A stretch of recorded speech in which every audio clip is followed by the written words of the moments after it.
Assalamualaikum warahmatullahi wabarakatuh. Kita dari kelompok 7 yang beranggotakan 4 orang atas nama Susan, Alfa Lailatini Hikmah, Danis Kurnia Maharani, dan Muhammad Habibur Rahman. Di dalam PPT ini, kita akan mempresentasikan tentang perbedaan fungsi manajemen dan fungsi perusahaan. Sebelumnya, perkenalkan, nama saya Susan, NIM 2102211000097. Saya akan menjelaskan tentang fungsi manajemen planning atau perencanaan.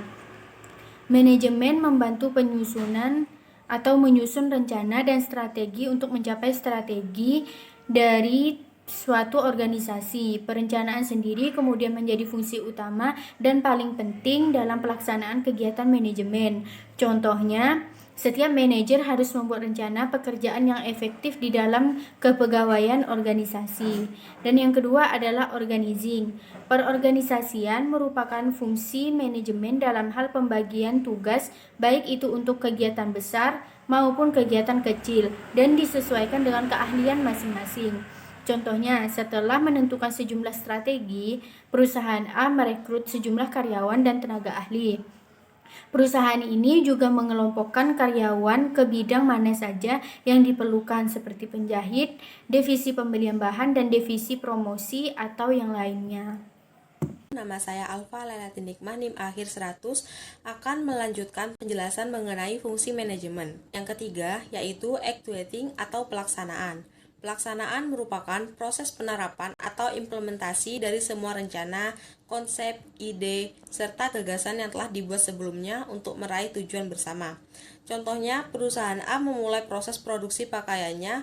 Para petinggi perusahaan membimbing sumber daya manusia dan selalu memberikan motivasi semua ide yang telah dirancang sebelumnya dan diimplementasikan semaksimal mungkin.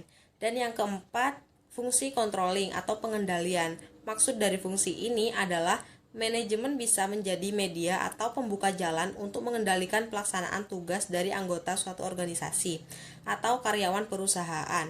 Manajemen yang baik dijamin memiliki standar operasional dalam pelaksanaan berbagai kegiatan di dalam organisasi. Contohnya, untuk skala garment, dijamin penggunaan mesin-mesin produksi memiliki SOP atau standar operasional prosedur yang menjelaskan tata cara penggunaan dan perawatan. Perkenalkan, nama saya Danis Kurnia Maharani, NIM akhir 106. Di sini saya akan melanjutkan penjelasan dari Alfa. Fungsi perusahaan. Fungsi perusahaan ada 5 macam. Fungsi ekonomi, fungsi akuntansi, fungsi produksi, fungsi pemasaran, dan fungsi personalia. 1. Fungsi ekonomi. Sebuah perusahaan memiliki tugas utama yaitu memonitoring, menganalisis, dan menyelidiki terkait perekonomian perusahaan itu sendiri. 2. Fungsi akuntansi. Berguna untuk menjaga kekayaan perusahaan, memastikan prosedur perusahaan dijalankan dengan baik, menjaga keandalan informasi akuntansi, serta mendorong efisiensi kerja dalam perusahaan. 3. Fungsi produksi. Menciptakan hingga menambah fungsi dari sebuah barang atau bisa juga jasa. Proses produksi tentunya ada berbagai macam yang bisa disesuaikan dengan bidang perusahaan bergerak. 4. Fungsi pemasaran.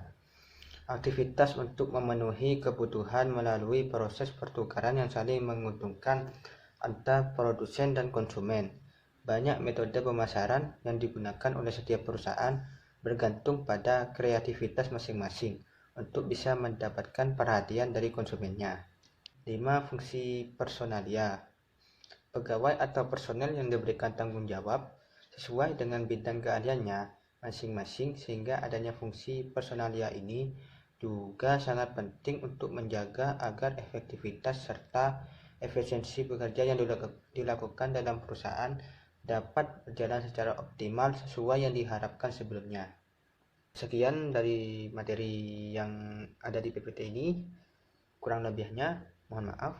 Wassalamualaikum warahmatullahi wabarakatuh.